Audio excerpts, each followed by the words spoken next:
ऐसे सूरत में आप क्या करेंगे, डिस्क्लेमर ऑफ ओपिनियन देंगे और अदर मैटर पैराग्राफ ऐड कर देंगे, उसमें लिख देंगे मैंने विड्रॉ क्यों नहीं किया। इसी पैराग्राफ की sixth last line, the auditor may also consider it necessary to include an other matter paragraph describing why auditor may not be able to withdraw. मुझे एश्योरेंस की बात समझ आ गई आपको, एज इट इज पढ़ के आए थे, मैं फिर रिपीट कर रहा हूँ। मैनेजमेंट इम्पोज लिमिटेशन, बात जा रही है टुवर्ड्स डिस्क्लेमर, लॉ प्रोहिबिट करता है कि नहीं आपने डिस्क्लेमर नहीं देना, सॉरी आपने विड्रॉ नहीं करना, ठीक है। तो आप क्या करेंगे, डिस्क्लेमर देंगे और मैटर ऐड कर दें, ताकि लोग देखें जो यूज़र है ना, यूज़र पता क्या कहेगा, यूज़र कहेगा यार ऑडिटर की तो जिम्मेदारी थी विड्रॉ करने से, विड्रॉ क्यों नहीं किया। 705 तो कहता है विड्रॉ करो, इसने विड्रॉ क्यों नहीं, तो लोगों को भी बताया कि मैंने विड्रॉ इसलिए नहीं किया, मुझे लॉ प्रोहिबिट करता है। ये पहला पैराग्राफ समझ गए। मैं इसे पढ़ता हूँ, in rare circumstances where auditor is unable to withdraw, वही सारी स्कोप लिमिटेशन, ठीक है। तो उसने एक पैराग्राफ ऐड करना है जिसमें लिखना है, आखिरी लाइन पढ़ रहा हूँ इस पैराग्राफ में, why it is not possible for the auditor to withdraw. समझ गए।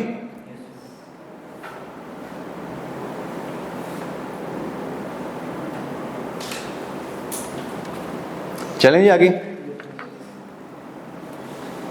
अच्छा नेक्स्ट पेज पे हैं, पेज 252 पे।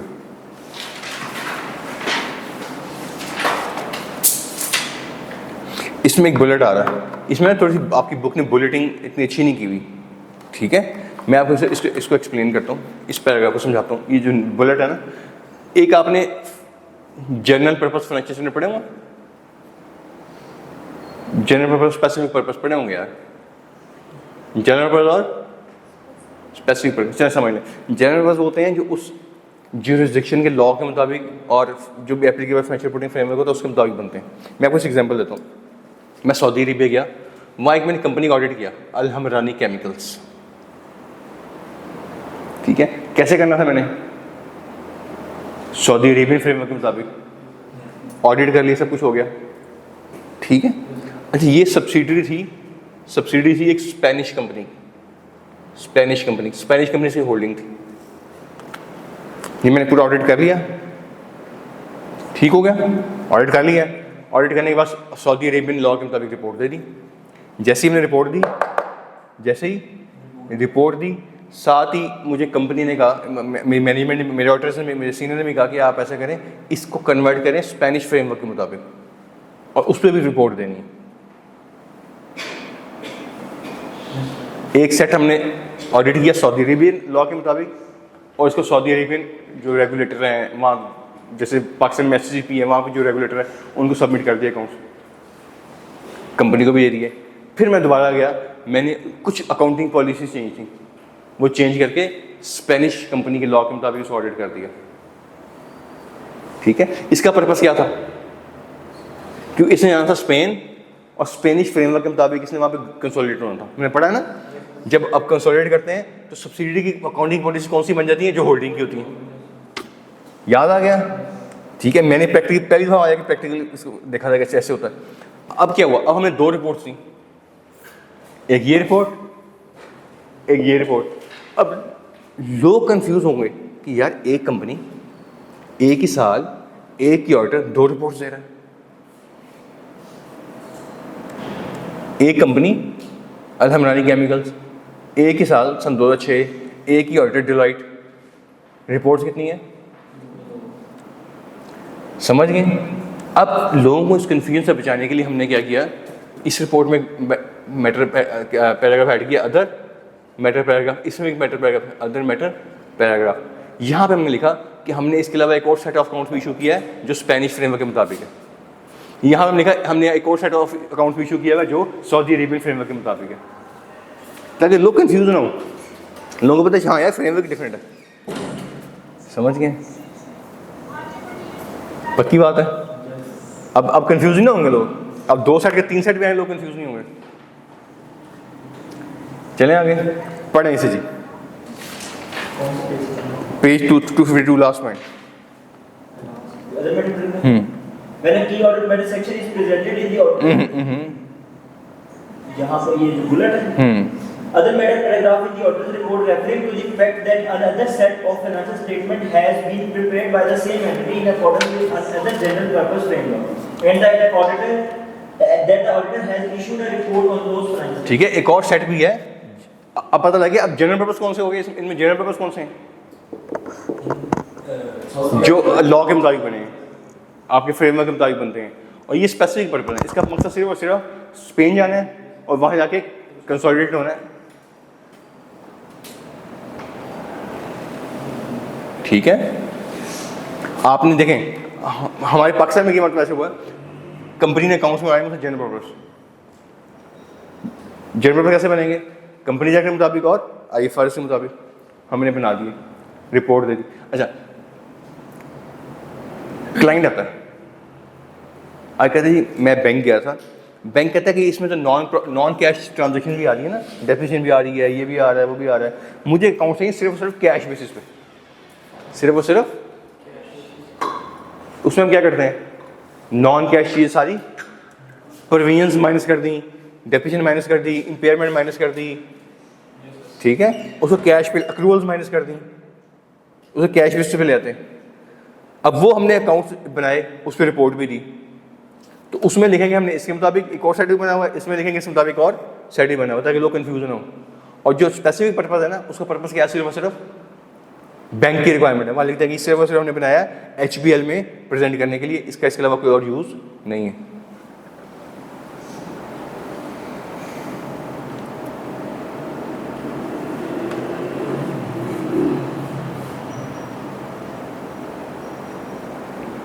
ठीक है जी।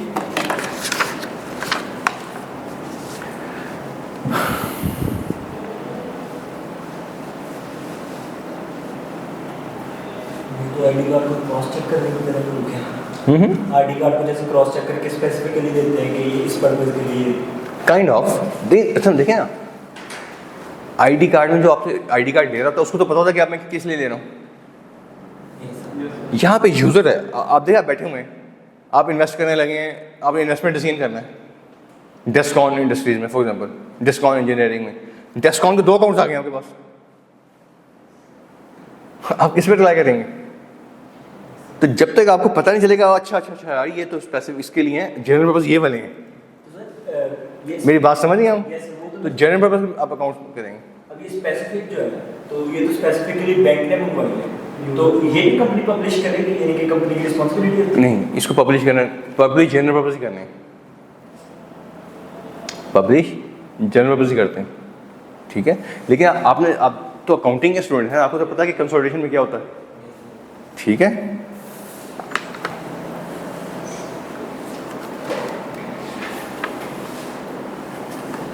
अच्छा, इसमें पिछले वाले पेज पे पॉइंट नंबर 2 पे आइएगा, ये थोड़ा अजीब सा पॉइंट है, इसको मैं एक्सप्लेन करता हूँ आपको।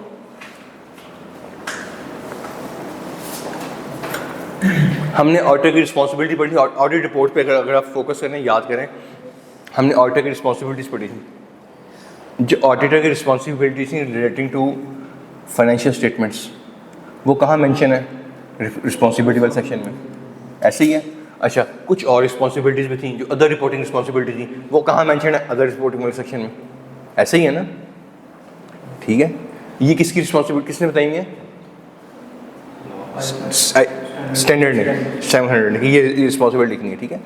कुछ जुरिस्डिक्शन ऐसी हैं, ये पाकिस्तान पे एप्लीकेबल, पाकिस्तान में प्रैक्टिकेबल नहीं है, जहाँ पे ऑडिटर की रिस्पॉन्सिबिलिटीज़ हैं रिलेटिंग टू फाइनेंशियल स्टेटमेंट, लेकिन 700 में मेंशन नहीं है वो वहाँ का लॉ कह रहा है। मैं रिपीट करता हूँ, कंफ्यूज नहीं होना। पहले आप ओरिजिनल 700 की रिपोर्ट पे हैं, वहाँ पे 2 तरह की रिस्पॉन्सिबिलिटी थी, अदर रिपोर्टिंग रिस्पॉन्सिबिलिटी वो 4-5 थी, वो अलग लिखी हुई हैं। ऑडिटर रिस्पॉन्सिबिलिटी फाइनेंशियल स्टेटमेंट अलग लिखी हुई हैं, ठीक है। ये तो चलता हमारे पाकिस्तान में भी ऐसे चल रहा है, हर जगह ऐसे चल रहा है, ठीक है। कुछ जुरिस्डिक्शन ऐसी हैं जो प्रैक्टिकल बात नहीं, ये पाकिस्तान में नहीं होता, पाकिस्तान में होता आपने पढ़ लिया, पाकिस्तान में ऐसी है, ठीक है। कुछ जुरिस्डिक्शन ऐसी हैं, चूँकि हम इंटरनेशनल स्टैंडर्ड पढ़े ना, हमें वही पढ़नी पड़ेगी चीज़। कुछ जुरिस्डिक्शन ऐसी हैं जहाँ पे ऑडिटर की रिस्पॉन्सिबिलिटी है रिलेटिंग टू फाइनेंशियल स्टेटमेंट, लेकिन वो 700 में मेंशन नहीं है, वो additional responsibility relating to financial statement. अगर वो अदर रिपोर्टिंग रिस्पॉन्सिबिलिटी होती फिर तो उस सेक्शन में आया नहीं थी। ये अदर रिपोर्ट से रिलेट नहीं कर रही, अदर लीगल मैटर से रिपोर्ट नहीं कर रही, किससे रिपोर्ट रिलेट कर रही है? अगर ऐसी कोई रिस्पॉन्सिबिलिटीज हैं तो स्टैंडर्ड कहता है कि इसको एम्फेसिस मैटर पैराग्राफ में डाल दें। ठीक है, समझ गए बात? रिस्पॉन्सिबिलिटी कौन सी है? रिलेटेड टू फाइनेंशियल स्टेटमेंट, और ये 700 में मेंशन नहीं है। और ना ये कौन सी है? Other reporting. अगर अदर रिपोर्टिंग रिस्पॉन्सिबिलिटी होती फिर तो हमने वहाँ उस सेक्शन में डाल देना था। अब पढ़ें इस paragraph. Law, regulation, or generally accepted practice in a jurisdiction may require or permit the auditor to elaborate on matters that provide further explanation of the auditor's responsibilities in the audit of the financial statement or of the auditor's report thereon, where relevant one or more subheadings may be used in that describe the content of the other matter paragraph. ठीक है, अब उसमें क्या करें, other matter paragraph में डाल देंगे मेरी ये कुछ अदर रिस्पॉन्सिबिलिटीज़ में जो मैं लॉ ने की हैं। ठीक है, ये इररेलेवेंट सी चीज़ है, हमारी प्रैक्टिकेबल नहीं है, ये कभी एग्जाम में भी टेस्ट नहीं हुई, लेकिन बहर बुक में लिखा हुआ है, इसे हम पढ़ लेते हैं। मुझे बताइए, ये समझ आ गई है? क्या कहता है? Law regulation of generally acceptable practice in jurisdiction may require और permit the auditor to elaborate. ठीक है, क्या इलैबोरेट करना है? Further explanation of auditor responsibilities. ठीक है, याद रहेगा। अच्छा, रिस्पॉन्सिबिलिटी किससे रिलेटेड है? In the audit of financial statement से रिलेटेड है, अदर रिपोर्टिंग रिस्पॉन्सिबिलिटीज नहीं है, याद रहेगा। अच्छा, डुअल डेट हम पढ़ के आए हैं सब्सिक्वेंट इवेंट में, इसको भी जल्दी से पढ़ने जरा। Where the auditor has restricted the audit procedure on subsequent event that amendment. हमने क्या पढ़ा था कि कई दफ़ा आप अपनी रिपोर्ट को डुअल कर देते हैं, आप कहते हैं बाकी सारे प्रोसीजर मेरे इस डेट तक हैं, हाँ सब्सिक्वेंट पोजीशन मेरा इस डेट तक है, ऐसे ही है ना, डुअल डेट उससे रिलेटेड है जी।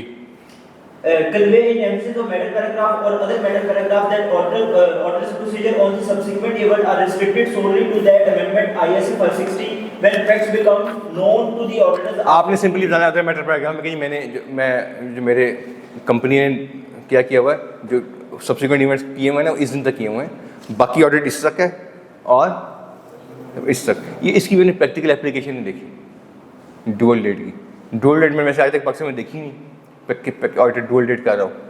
ठीक है, ये दो चीज़ ऐसी थी जो पाकिस्तान से रेलेवेंट नहीं होती, तो मैं आपको डेफिनेटली एग्जांपल्स ला के देता कि ये देखें ये डुअल डेट ऐसे होती है।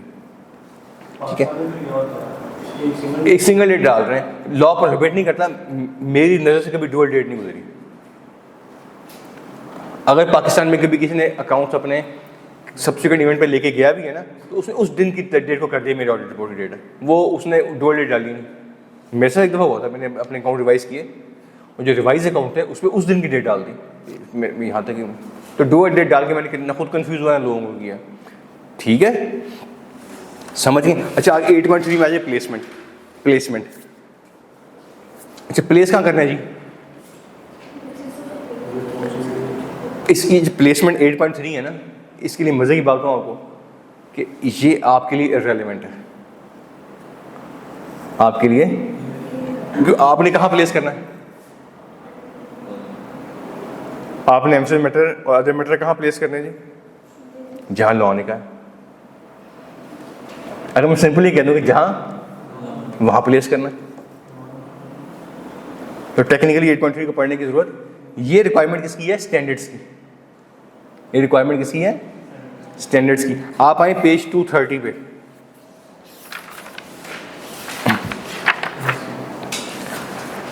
आगे जी आपका ओपिनियन पैराग्राफ, आपका एम्फेसिस मैटर पैराग्राफ कहाँ आ रहा है? की ऑडिट मैटर से ऊपर और material certainty related going concern से नीचे, या immediately after basis of opinion, immediately after. हाँ, अगर उस बेसिस ऑफ ओपिनियन में के बाद कोई एम्फेसिस आए रिलेटेड टू गोइंग कंसर्न, तो वो गोइंग कंसर्न वाला पहले आएगा, है वो भी एम्फेसिस है। आप देखें, ये दोनों एम्फेसिस हैं, ये दोनों क्या है? अगर गोइंग कंसर्न वाला इशू बड़ा होता है वो एम्फेसिस पहले आएगा, जेनेरिक एम्फेसिस बाद में आएंगे, जनरल एम्फेसिस बाद में आएंगे। तो आपके एम्फेसिस कहाँ आ रहे हैं? बेसिकली बेसिस ऑफ ओपिनियन के बाद, कैम से पहले। ये किसने कहा आपको? लॉ ने। ऐसे ही है। अच्छा, इसी रिपोर्ट में अगर आप आएँ सबसे एंड पे 232 पेज पे, तो अपनी रिपोर्ट साइन करने से पहले other matters, report on other legal regulatory matters के बाद क्या हेडिंग आएगी? Other matters. अच्छा, अगर अदर मैटर्स 2 हुए, इसी सेक्शन में 2 आ जाएंगे, ठीक है। अगर पिछले पेज में बेसिस ऑफ ओपिनियन, यानी बेसिस ऑफ ओपिनियन के बाद एम्फेसिस ऑफ मैटर पैराग्राफ 2, 3, 4 हुए, कहाँ आएंगे? इसी सेक्शन में 1, 2, 3, 4 करके आ जाएंगे, ठीक है। लॉ ने क्या किया है, सम अप करते हैं हम, बेसिस ऑफ ओपिनियन के बाद क्या आएगा? Emphasis of matter paragraph. अच्छा, इनमें भी अगर एम्फेसिस मैटर में रिलेटेड टू गोइंग कंसर्न है तो पहले आएगा, फिर एम्फेसिस, और आपके जो अदर मैटर कहाँ आएगा? Other report on regulatory matters के बाद। समझ गए जी? ये आपकी प्लेसमेंट करवा दी है लॉ ने। अगर मेरे को ना 8.3 को छोड़ना स्किप कर दें तो कोई मसला नहीं होगा, लेकिन मैं पढ़ाऊंगा इसे इंशाल्लाह। आएंगे इस पे क्या कहता है, एम्फेसिस ऑफ मैटर पे आइएगा ज़रा, ठहरे आगे पेज 252 पे 252 में 2 पैराग्राफ लिखे हुए हैं। एम्फेसिस मैटर का कहाँ आपने प्लेस करना है, और नीचे लिखा हुआ है अदर मैटर को कहाँ प्लेस करना है, ठीक है। एम्फेसिस मैटर को पैराग्राफ नंबर 1 में सेकंड लाइन में immediately following the basis of opinion section. हमारा लॉ भी यही कहता है और स्टैंडर्ड भी यही कहता है।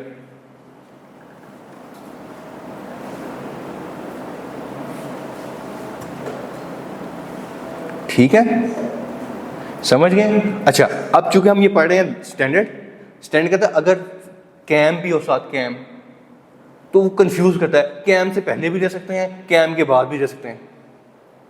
मैं इसलिए इसको पढ़ाना नहीं चाह रहा था, ठीक है। आपने कहा देना है कैम से पहले, किसने कहा आपको? एससीसीपी ने। याद रहेगा, ठीक है। इसमें अगर सेकंड लाइन पढ़े ना, इस सेकंड पैराग्राफ की, इधर डायरेक्टली बिफोर और आफ्टर कैम, क्यों हम कंफ्यूज हो यार? 700 क्या कहता है? एम्फेसिस मैटर कहाँ दे दें? कैम से पहले या कैम के बाद, लेकिन होना डेफिनेटली बेसिस ऑफ ओपिनियन के बाद होना चाहिए, उससे क्या बात, ठीक है। तो आप कंफ्यूज ना हो, कैटेगरी डिसीजन करें कि मैंने कैम का ये एम्फेसिस मैटर कहाँ देना है, बेसिस ऑफ ओपिनियन के बाद मेरे कैम का सेक्शन आएगा, emphasis matter paragraph section. Emphasis अगर पहले गोइंग कंसर्न से रिलेटेड हुआ तो पहले वो आएगा, फिर जनरल बाद में आएंगे, इसके बाद क्या आएगा? कैम, ठीक है। अच्छा, अदर मैटर पैराग्राफ ना मैं यहाँ पढ़ाना नहीं चाह रहा, ठीक है। इसको दिल के खुद पढ़ लीजिएगा। लॉ ने कहा आपको सबसे एंड पे, ऐसे ही है। ये कहता है कि जहां उसकी जरूरत फील करें वहां दे दें, ये फिर कंफ्यूज करता है, ठीक है। याद रहेगा जी, इसकी हम प्रैक्टिस कर लेते हैं। एक तो मैंने आपको फाइल वाली प्रैक्टिस करवा दी यहाँ पे, ठीक है, पेज 253 पे, पेज 253 पे। अच्छा, इसके बाद अब देखें अदर मैटर पैराग्राफ भी आ रहा है, other matter, emphasis of matter ऊपर आ रहा है और फिर क्या आ रहा है? अदर। अच्छा, 253 रिपोर्ट में अगर आप देखें कि यहाँ पे एज्यूम मैं कर रहा हूँ कि कोई ऐसा मैटर नहीं था जो गोइंग कंसर्न को हिट कर रहा था, तो कहाँ आना था उसमें? बेसिस ऑफ ओपिनियन के बाद। तो देखें बेसिस ऑफ ओपिनियन के बाद ही आ रहे हैं यहाँ पे, ऐसे ही है ना। तो इसमें फाइल की बात की उसने, फिर आगे कैम आ गया, अब इसने अदर मैटर उठा के ऊपर लिख दिया। हमने कहाँ लिखना है? एंड पे। क्या अदर मैटर है जी? फाइनेंशियल स्टेटमेंट और ABC of this year were audited by an other auditor. हमने पढ़ा हुआ ना कि अगर पिछला साल का ऑडिट आपने नहीं किया, किसी और ने किया या अनऑडिटेड है, तो फैक्ट लिखें who express an unmodified opinion on those measurement on this date, कि पिछला साल का ऑडिट किसने किया है? किसी और ने किया है, और उसने इस डेट को ये रिपोर्ट दी है, मॉडिफाइड या अनमॉडिफाइड जो भी थी, ठीक है। एक नेक्स्ट पेज पे भी एग्जांपल है, इसमें सिर्फ क्या आ रहा है? एम्फेसिस मैटर आ रहा है, इसको भी खूब पढ़ लीजिएगा। मैं इसको स्किप करता हूँ, आगे 570 है, 570 हमने पढ़ लिया हुआ है और आपके चैप्टर में 14 ख़त्म हो रहा है। यहाँ पे आपकी ऑडिटिंग ख़त्म हो गई है, बेसिकली प्रैक्टिकली ऑडिट हमारा ख़त्म हो गया है। यहाँ से हम स्टार्ट करेंगे अपना रिव्यू इंगेजमेंट, ठीक है। छोटा सा स्टैंडर्ड है, हम कोशिश करेंगे इसे हम कल शायद, अगर लोग थोड़ा लंबा सेशन करें तो कल हम कर सकेंगे इसे, अदरवाइज हम आधा घंटा शायद हमें लगेगा 1 अगस्त को, 1 है परसों, तो ख़त्म हो जाएगा इंशाल्लाह। ठीक है जी, दैट्स ऑल फॉर टुडे। ये ले लीजिए कैमरा, लीजिए।